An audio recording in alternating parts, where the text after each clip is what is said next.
Best Pod of Your Day, episode 13. J.W. Cox alongside the head coach Todd Stepsis, and we are ready for a big trip to the Fargo Dome, doing it off of a big win in our dome. Beating Murray State in here 31-14, a shutout in the second half. We'll talk a lot about that. We'll be joined by one of the key players from that game, Bill Jackson, who's the offensive player in the Missouri Valley Conference, the offensive player of the week with 3 touchdowns. So that'll be exciting coming up here later in the show. But we start, Coach, I'm just curious. I know you guys do a lot of work, no matter what the result is, to make sure you can show up on Sunday and Monday and just go back to work. But compare and contrast how it does feel after you guys got over the hump, broke that rock a little bit, and got that victory in here in the Dome last Saturday. Yeah, well, it kind of is, it feels the main difference is the 24 hours after the game. And so obviously, after the game on a loss, you're kind of feeling down. You're wondering, what are some things that you could have done individually, differently or collectively as a team. But then, when you win, boy, man, it's euphoric, especially that it had been a few weeks since we won, especially that we got to do it at home in our dome. It's one of the things that we believe is going to help us be a successful program, recruiting the state of Iowa, and then also, being a hard place for teams to play and dominate teams when we're here. And so that's what it was. It was a dominant performance, and just really proud of our players just continuing to show up on Monday, Tuesday, Wednesday, Thursday, Friday, regardless of what happened on Saturday. So, definitely a different feeling, but at the same time, 24 hours later, we're back in here. The meeting starts the same way, where we show some appreciation to one another. We play some music, and on to the next opponent. Pats on the back from that one. Our guest who's going to be on there obviously deserves one, but what did you see out of that game team-wide that you looked at and you liked? Well, I thought, offensively, it was we've been searching for an identity really all year. During spring ball and during training camp, we kind of thought we sort of knew what we wanted to do. But, some injuries happened. All of a sudden, up front, kind of like, okay, what can our offensive linemen do? What are they comfortable with? What do they have confidence with? And so we've been kind of trying to find our way. And so just offensively in general, seeing the offensive line really run off the ball, establish a new line of scrimmage at times. Love seeing our running backs run downhill. I think anytime you can get the ball while you're heading forward with your shoulders square is a good thing. So, we changed some backfield sets up a little bit. Loved seeing Jackson Daly and some of the decisions he was making in the quarterback read game. And then, when you're running the ball as well as you do, you want to take advantage of the grass that gets created when teams are trying to stop the run. And I think we were over 70% completion, about 16 yards per completion, and so super explosive and efficient passing game. So I thought, just in general, it was good to see offensively us, kind of find some things in that game, and then how can we build upon them, here moving forward. And then just defensively, just a great response in the second half.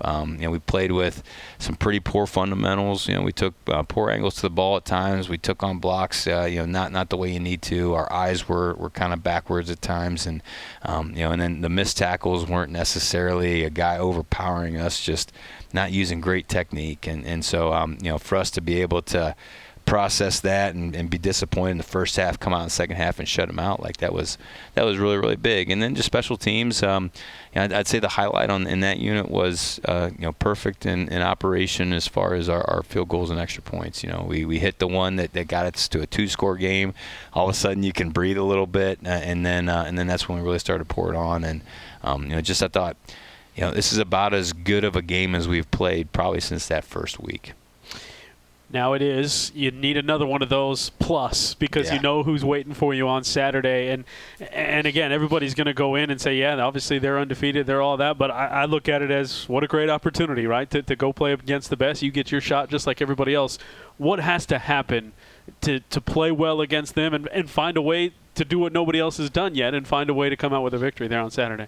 Yeah, I actually mentioned it on the field. The minute you give a person, place, or moment in time more credit than it deserves, then all of a sudden your focus is on the wrong things. And so for us as a team, let's focus on our pieces. Let's focus on each other. Let's focus on our purpose as well. A lot of times we talk about the process, things you need to do every single day to get the result that you want. But what keeps you motivated in those times where it doesn't feel very good is your purpose. And so, when you're in a huddle with our team, you look to the right and left, there's a lot of guys that you want to really play hard for. And then, maybe you've got a story where it's somebody in your life that, hey, I wouldn't be sitting here at this great university with this opportunity to play in the best, FCS conference in the country if it wasn't for so-and-so helping me make the right choices or so-and-so leading me or influencing me the right way. And so, focusing on the process and the purpose and each other, like it needs to stay there. It's got to stay out of, hey, this is going to be a hostile crowd. It's a loud environment. It's going against a team that hasn't lost in a while,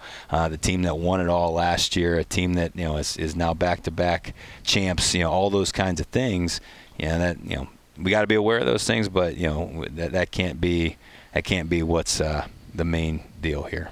As an aside, before we talk about our guest, Bill Jackson, you mentioned recruiting the state of Iowa. It's going to be a big time here the rest of this week from where we sit recording this in the Dome. You're going to be able to pop out and watch some of those games as they unfold right outside your office door pretty much this week? Well, these chairs all have like these trays, and so I'm kind of thinking maybe just take my laptop down here and get some work done and just kind of look through the windows here and watch some of these games. It's funny, we were talking, some of the players have never seen an 8-man game before. Yes. And I'm like, man, it's electric, especially when there's a team that has a guy or two. I mean, it's just like score. And so the smaller field, it's fun to watch. And so I'm looking forward to seeing the best teams, not only in the state, but in my opinion, in the country. Like, Iowa is definitely an underrated state when it comes to talent, when it comes to coaching and tradition and programs and doing it the right way with guys that have great values. Like, this is the place as far as I'm concerned. Bill Jackson, our guest, a fifth-year guy. What have you appreciated about having Bill around from the spring till now? Boy, that's a guy that – when we were asking the questions, some of the prior guests, like if you had to take a road trip with somebody, who would you want to be? I mean, Bill is a guy, if you're having a bad day, all you got to do is go find him at practice and you will instantly be in a better mood. And then that then kind of pours over into his play. And so just tremendous talent. So I think that's one thing that is obvious to the naked eye. Very rarely do you see the first guy get him down. You saw a couple runs last week where multiple guys maybe had a shot at him and nobody got it done. So the talent obviously is there. He's got, I think, a really good skill set for a back as far as being able to do it in between the tackles, but also on the perimeter and in the passing game. But again, it's just his story. I think a lot of times guys are the way they are because they had to face some trials and tribulations, and they've come out on the other side. And when you can handle those things, kind of like our team. Our team has not had a great couple years, but yet they still show up, they still are here. And same thing with Bill. I mean, he's just so much fun to be around. I'm so grateful that he's on our team. It makes me wish that I had him more than for just one season, not because of the production, but more importantly, I just think he's a really good person, and I think that the world is going to be a better place with him in it. We just got to figure out how to make the world like football, because you can tell he just loves the sport so much. We'll hear more about Bill Jackson from Bill Jackson himself coming up in the next segment. Best Pod of Your Day, episode 13. Stick around. Back with you, segment 2, Best Pod of Your Day, episode 13. Happy to be joined by running back Bill Jackson, the reigning Missouri Valley Football Conference Offensive Player of the Week. 3 touchdowns, over 100 yards in that game. We'll go back before we get to the game last week, Bill. Appreciate you coming on. I want to go back to your time at Tulsa. One of the quotes I saw, and Coach kind of just echoed it there a little bit ago. You're just a football junkie, and you wanted to understand everything about the game, whether it was at your position or other positions. So when I hear quotes like that about somebody, I'm always curious, where did that come from? Like, when did you start loving the game of football, and how did that grow and build in you to the point where you are now?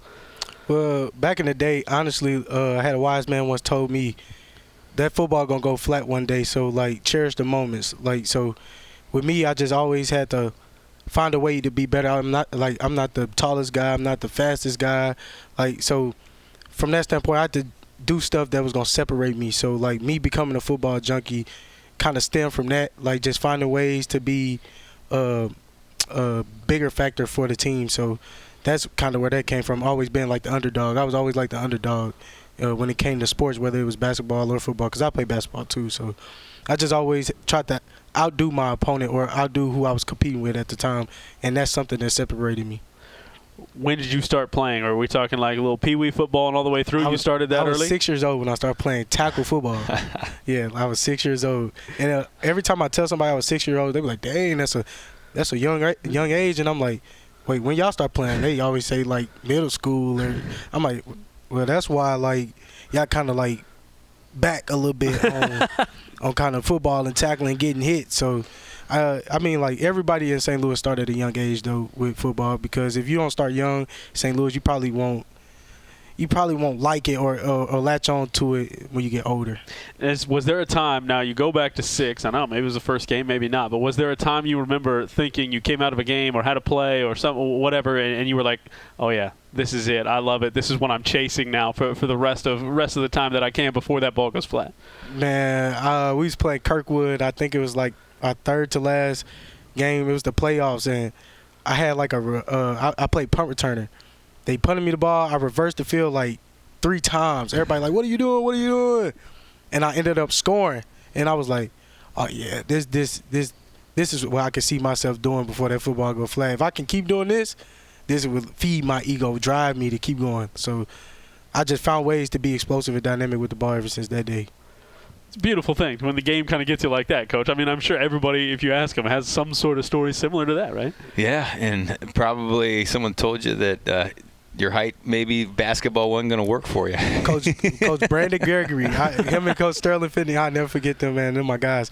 My high school coaches always told me, like, because football, like, in the summer will always get in the way of basketball, and I used to travel AAU, and they used to be like, well, you're not Nate Robinson. You can't jump out the gym. So if I was you, I'd quit basketball and just focus fully on football, because I'd come back to football, I'd mess up on the play, not know formations, and they'd just keep getting on me about not being in football when they could see me playing football, because they knew I wasn't going to get no taller. But me being young and having the drive that I have, like, couldn't nobody tell me I couldn't do anything. So I was just being more so childish in that aspect of it. And I mean, I eventually listened. In my sophomore year, I completely stopped basketball and fully locked in on football. So, I mean, I guess they was telling the truth, but I just wanted to have fun in high school. Like, I wanted to play with my buddies. That's all.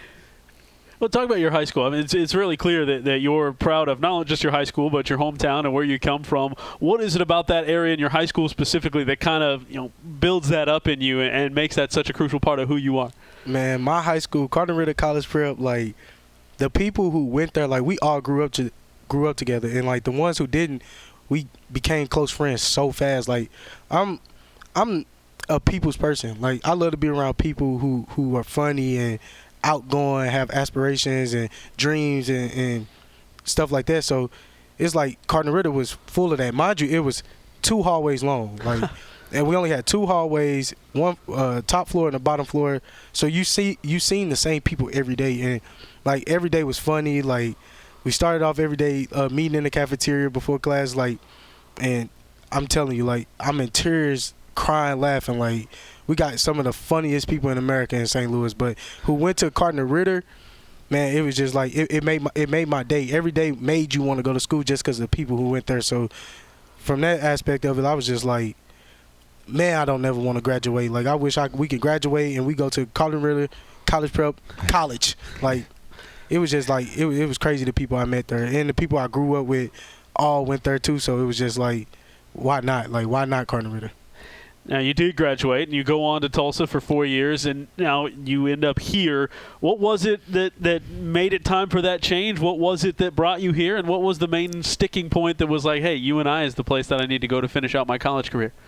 Honestly, man, and I said this in my interview last week in the game, and I was saying basically, like, I'm a loyal guy. Like, I don't, like, once I get to an institution, that's kind of where I see myself being, no matter how good or bad it goes. But it was just at Tulsa. We had my first head coach got fired. Then the position coach who recruited me to come to Tulsa got the job at the Bengals before I even got there. So I had 2 coaching changes within that 1 year. Then after that year, I finally started to play, started seeing the field, started building a better bond with the coaches I did have from the previous year, and they ended up all getting fired. And then I had to reestablish myself with a whole new coach. It was kind of rocky when he first got there, but then ended up building a bond with him too. And then he ended up getting fired again. And I just had a lot of talks with a lot of my teammates, and a lot of them hit the portal. And I was having like talks with my parents, having talks with God, and just trying to see what's the best path for me. And honestly, I just felt like it was just time for me to hit the portal because it was just time. Like and honestly, I didn't know where it was gonna go. Like I knew I didn't have a lot of tape. I didn't have a lot of film. I wasn't expecting to go like Power 5 or anything. I just wanted to go play football. And when Owen actually committed here, I was like, I had an offer from them out of high school, but I never like ever looked into UNI, and I was just like, I think it was like the day of Owen committed. Like Coach McCourt followed me and stuff, and we had like a long conversation. And when I got here, met with Coach Steb, met with Coach Thompson, Coach Hub, met the coaches, and I was like the vibe is just there. Like this is the vibe. Like we talked about football, but they wanted to see where my head was, considering I just left Tulsa, and see if I was in the right mental space and stuff like that. And they plans for the future, they plans for the program, and kind of their mission statement and how they look to move forward with things. And I just bought all in from there because everything felt genuine. Like my first day up here was just all love, and I felt like I needed to make a decision quick because it was January, so it was time to get enrolled, and I wanted to finish my degree. So, and I was like, UNI got a lot of history, and they're known for winning games. They're known for being a winning program. So, and I was like, that's similar to Tulsa. And I was like, yeah, man. Like after the meeting with Coach Step and having to talk with him, I was like, yeah, this the place. This is where I need to be. What are you working towards on that degree side of things? Business, and I was gonna go with liberal studies, but I just gonna go ahead and go with my business. Liberal studies required a little bit more harder classes, but I just went with the easier side with that, just so I can finish on time. Okay. From the start on the field, one of the things that a lot of people has stood out about you, to a lot of people I should say, and Coach mentioned it too, your ability to not go down on the first contact, be shifty, as some people have called it too. Where does that style come from for you? How long have you been that kind of running back, and how did you kind of develop that ability? Because it is a knack. You some guys have it and some guys don't. Honestly, growing up, I was never the juking type of person. Like as a kid growing up, when I got into high school and saw how much bigger guys were like than me, and how much stronger they were, I knew I couldn't take them on head on because I didn't lift weights at all. Like when I first got there, I'm typical freshman young guy, didn't expect to play, but I never played JV. So my coach always expressed to me like I need to get stronger, I need to take advantage of the weight room and get my body right and stuff like that. I tried, but at the end of the day, I was still a kid. Like I was still doing young guy stuff, like not taking advantage of the weight room, not eating right, half doing things and stuff like that. So I mean, at the end of the day, like I take advantage of like I said earlier, like just doing stuff that's gonna separate me. If I got a bunch of backs that was already there, that are downhill backs and backs who run people over and stuff like that, it's not gonna really make me look different to the public eye. Like I have to make things look more electric or make things look more fancy. So that kind of like was just me. Like it started with just a dead leg. Then I started going to the 1-2. Then I started adding the spin move, and then coach started telling me I'm doing too much, but I kept doing it, and it got me all the way here. So, I mean, so now I'm just building on it. I'm just constantly building on it. Did you have a back that you kind of model yourself after growing up? Like, was there like a guy in college or pros that you like watched and you're like, I want to run like that guy? It was, but like, it really disappointed me his future. But Tavon Austin was a guy like I always looked up to, like somebody I always watched like every day, like before every game. I'm turning on his highlights because I'm looking at a move he did, and I swear I'm gonna try to do it like in a game. Like I'm gonna try to mimic everything he does, and that was just somebody who I felt like was basically like me, like shorter. You know what I'm saying? Like he not typically your third down back, but he can be in because how effective he is in the passing game. So it's like that was like my perfect. Like that's exactly what I wanted to be once I reached college football. Like that's exactly what I wanted to be. So I'll say Tavon Austin for sure. That's who. All right, before we get to the lightning round questions, one more for you. 2 more college games for you here coming up. What's your mindset got to be going into that? What do you what do you want to get out of those? How are you looking at that? Just knowing that those 2 are what you got. I mean, of course, like I want to go out there and win those games, but the biggest thing for me is just enjoying these last 2 weeks. Like the little things, like going to class, talking to advisors, talking to coaches, socializing with my team, lifting hard. Because at the end of the day, like I'm not finna be able to do the little things that come with college football no more. Of course, I want to say I want to go do what I just did. Like that's the plan for anybody who does that. So, I mean, I just want to enjoy the little things. Just enjoy my last 2 weeks. Like have the most fun I ever did outside of football, but with my teammates and with my coaching staff. So, I think that's gonna be my primary focus. All right, lightning round. Some quick ones for you here. All right, let's. I usually just say favorite restaurant. Let's go St. Louis specific. I mean, maybe that's where it would have come from anyway.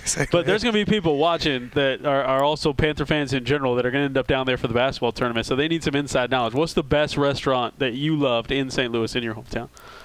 Me personally, I'm going with Emo's. You can't never go wrong with Emo's. There's one on Del Mar, there's one on Hampton. Them are the best 2 Emo's in St. Louis. And if you want to have like a great experience, go to Emo's. Okay. So what is Emo's? What are you getting there? Pizza, wings. It's simple. Oh, so nice. It's like it's not nothing like no barbecue and nothing like that where you got to be super picky. It's everybody eats pizza, everybody eats wings, mozzarella sticks and salads and stuff like that. I guarantee you, like 10 out of 10. All right, I'm in. We'll find it. All right, favorite animal? A dog. Dog. You have a dog? Did you have a dog? I have a dog. You Bucks. have a dog. I have a dog. What's his name? Bucks. Bucks. That's my boy. Yeah, man. Bucks. I had him since my senior year in high school. Okay. And, got him from an ex-girlfriend, and honestly, I only got him just to like show like my parents I could be responsible and stuff like that. And my first year I couldn't even have him because we was in the dorms. But then the second year when I got him, he was all big and stuff like that. It really made me lock in. So I feel like Bucks taught me a lot of responsibility. So yeah, Bucks is most definitely why I would say I love dogs. What kind of dog is Bugs? A pit bull. Yeah. Then it's a lot of stress that come with pit bulls. That They do. Yeah, I got one. Nobody like everybody are scared of him. Like, yeah. like never met him. You can tell him he nice. You can tell him like he won't harm you. Everybody be like, yeah, I heard about them dogs, man. I heard about them. And like even moving into my apartment when I first got here, couldn't even get an apartment because they just wouldn't allow pit bulls. And I'm like, I'm telling you, if you ever met him, he's sweetest dog ever. Like, yeah, they got a bad rap, but yeah, ours is the same way. But ours is worse because it has one eye, so like it's even worse. It's like a pirate pit bull. Oh man, like it's like what happened to the eye? And you can just as people are slowly backing up, it's like, hey man, she's great. Like telling you, they the friendliest, man. Friendliest, yeah, most loyal for sure.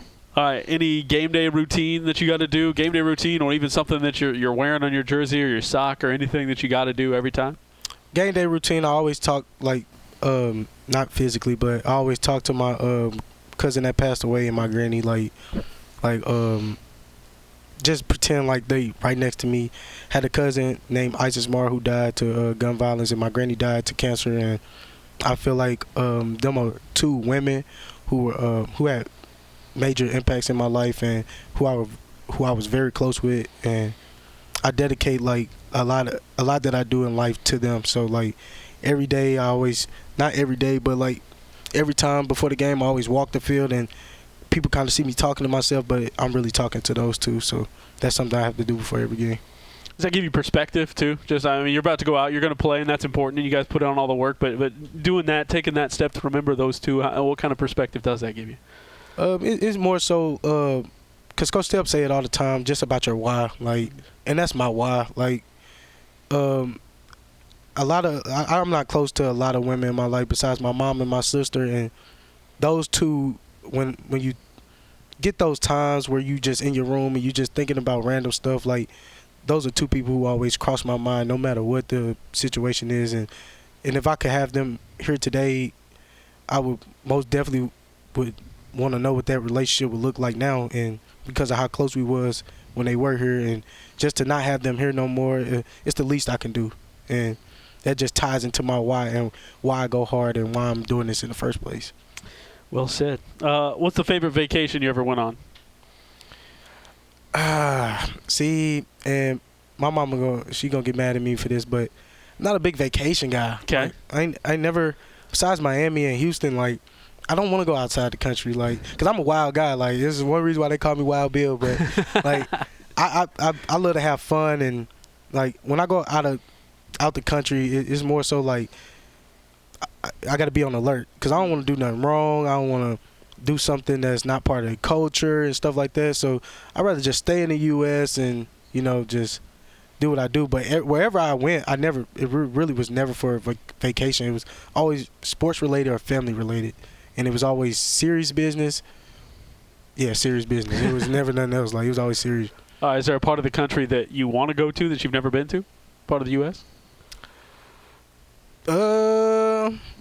Not really. I don't really care to travel. Like, I don't really care to go nowhere. Like, I go though. If somebody was to ask me, I'd go. But like me personally, I don't really care to go. I'm cool with staying right in the Midwest somewhere. That's cool. All right, you mentioned it. They call you Wild Bill. Where did that come from? Where did that start? Jed.